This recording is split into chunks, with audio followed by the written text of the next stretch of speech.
کانگریس کی اجازت کے بغیر ایران جنگ جاری نہیں رکھی جا سکے گی۔ امریکی سینٹ نے ایران کے خلاف فوجی کارروائی روکنے کی قرارداد منظور کر لی۔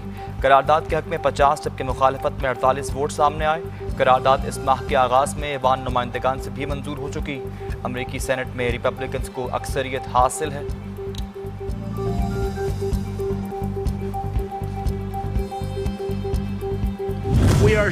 سینٹ نے غلط وقت پر فیصلہ کیا، دشمن کو فائدہ ہوگا۔ امریکی صدر کا ایران جنگ بندی قرارداد منظوری پر رد عمل، کہا کہ ایران کے ساتھ منصفانہ ڈیل کی کوشش کر رہے ہیں۔ بائیڈن، اوباما اور بش نے ایران کے خلاف کچھ نہیں کیا۔ ایران کبھی ایٹمی ہتھیار نہیں بنا سکے گا، یہ وعدہ میں نے کیا تھا۔ ونزویلا جنگ کی قیمت 48 گنا زیادہ حاصل کی۔ ونزویلا میں اتنا تیل موجود ہے، انہیں سمجھ نہیں آتا اس کا کیا کریں۔ صدر ٹرمپ کا ایک اور الیکشن لڑنے کی خواہش کا بھی اظہار۔ ایران جنگ کا خاتمہ ہونا چاہیے، ٹرمپ کو یہ جنگ کبھی شروع ہی نہیں کرنی چاہیے تھی۔ امریکی عوام نے ایران میں ٹرمپ کی تاریخی غلطی کی قیمت چکائی۔ امریکی سینٹ میں ڈیموکریٹ رہنما چیک شومر کی بڑی کڑی تنقید، کہا کہ کسی کو معلوم نہیں یہ خفیہ ڈیل کیا ہے، کوئی اس نام نہاد سمجھوتے کی تفصیلات سے واقف نہیں، اور اس کی وجہ یہ ہے کہ ٹرمپ یہ ڈیل دکھانے سے ڈرتے ہیں۔ ٹرمپ جانتے ہیں انہوں نے کس قدر بری کارکردگی پیش کی۔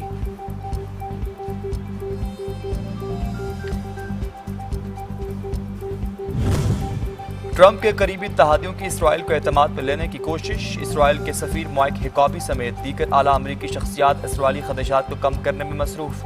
مائک ہیکابی نے کہا کہ باہمی اختلافات کے باوجود دونوں ممالک کے درمیان اتحاد برقرار رہے گا۔ موجودہ سفارتی اختلافات امریکہ اور اسرائیل کے اسٹریٹجک تعلقات کو متاثر نہیں کریں گے۔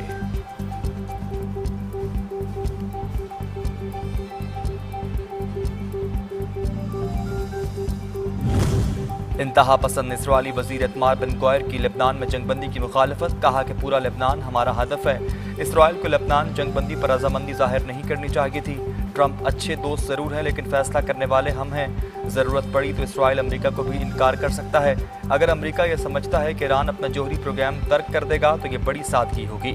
حالات اسرائیل کو اس بات پر مجبور نہیں کر سکتے کہ وہ کسی دوست ملک کی ہدایات کے مطابق چلے، چاہے وہ دوست کتنا ہی اہم کیوں نہ ہو۔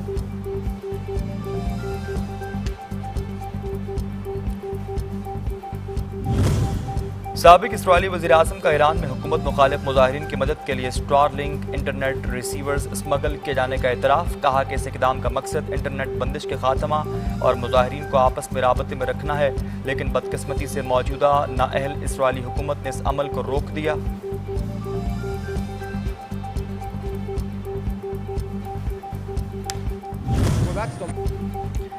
امریکی وزیر خارجہ مارکو روبیو نے کہا کہ کسی بھی ملک کو اپنے ہرمز پہ جہازوں سے ٹول وصول کرنے کی اجازت نہیں دی جا سکتی۔ کسی ملک کو اپنے ہرمز پر ٹول یا فیس عائد کرنے کا حق حاصل نہیں جب تک ایران کے حمایت یافتہ گروہ عراق سے میزائل اور ڈرون حملے جاری رکھے ہوئے اس وقت تک تنازع کا مکمل خاتمہ ممکن نہیں۔ ایران انقلابی تحریک کے بجائے عام ریاست بننے کا فیصلہ کرے تو ترقی کے بڑے مواقع مل سکتے ہیں۔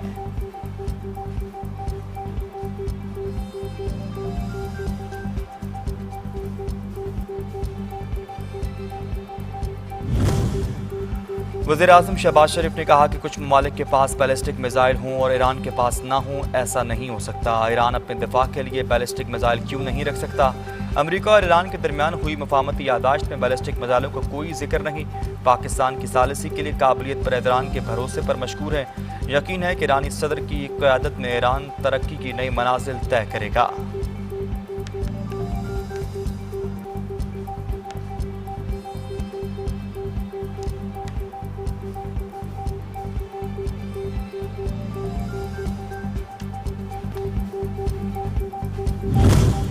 وزیر داخلہ سید محسن نقوی سے ایرانی ہم منصب سکندر مومنی کی ملاقات، پاک ایران تعلقات اور امن معاہدے کے بعد خطے کی تازہ ترین صورتحال پر تفصیلی گفتگو۔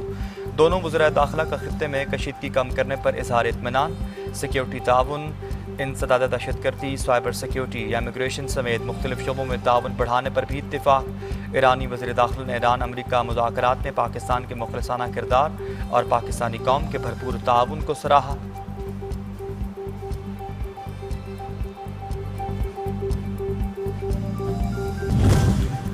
منجمد فنڈ سے امریکی زرعی مصنوعات کی خریداری کوئی لازمی شرط نہیں۔ ایران کے مرکزی بینک کے گورنر عبدالناصر ہمتی نے کہا کہ یہ درست ہے، تہران کو ابتدائی طور پر جاری کیے گئے 12 ارب ڈالر ضروری اشیاء اور ادویات کی خریداری کے لیے استعمال کیے جائیں گے، لیکن اس سے ایران کو یہ سہولت ملے گی کہ وہ اپنے دیگر مالی وسائل اپنی ضرورت اور ترجیحات کے مطابق خرچ کر سکے۔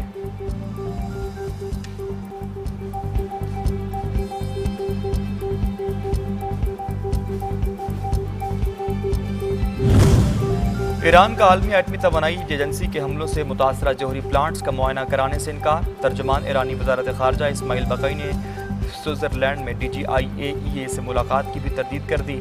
منجمد فنڈز کے استعمال سے متعلق ایران کو کسی قسم کی پابندی کا سامنا نہیں۔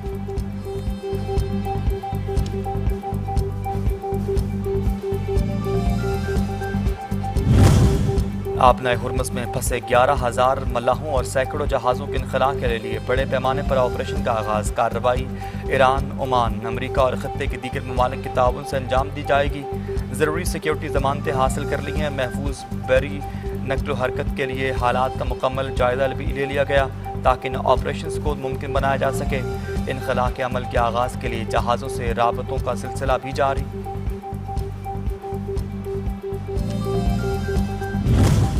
نشانہ بننے سے پہلے دیکھا، بہت سارے ڈرونز نے جیلی فش کی فارمیشن بنائی ہوئی جیسے فضا میں ڈرونز کی بارودی سرنگ تھی۔ جنگ کے دوران ایران کی جانب سے تباہ ہونے والے امریکی طیارے F-15 کے فائٹر پائلٹ کے انکشافات، ایران کی ڈرون صلاحیتوں کا اعتراف۔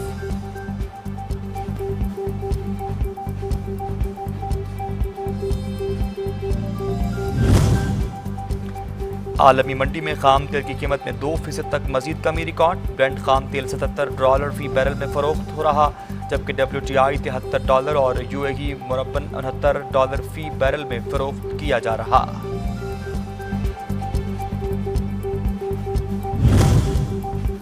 ایران کی نیشنل آئل کمپنی نے تیل کی فروخت کے لیے ایشیائی ریفائنری سے بولیاں طلب کر لیں۔ ایران کے بڑے خریداروں کے علاوہ مزید بولیاں پیش کیے جانے کی فی الحال توقع نہیں۔ پابندیاں ہٹنے کے باوجود فی الحال چین ہی ایرانی تیل کا سب سے بڑا خریدار رہے گا، جبکہ مجموعی طور پر بڑی ایشیائی ریفائنریز کی طرف سے ایرانی تیل خریدنے کی طلب دکھائی دینے کے امکانات کم۔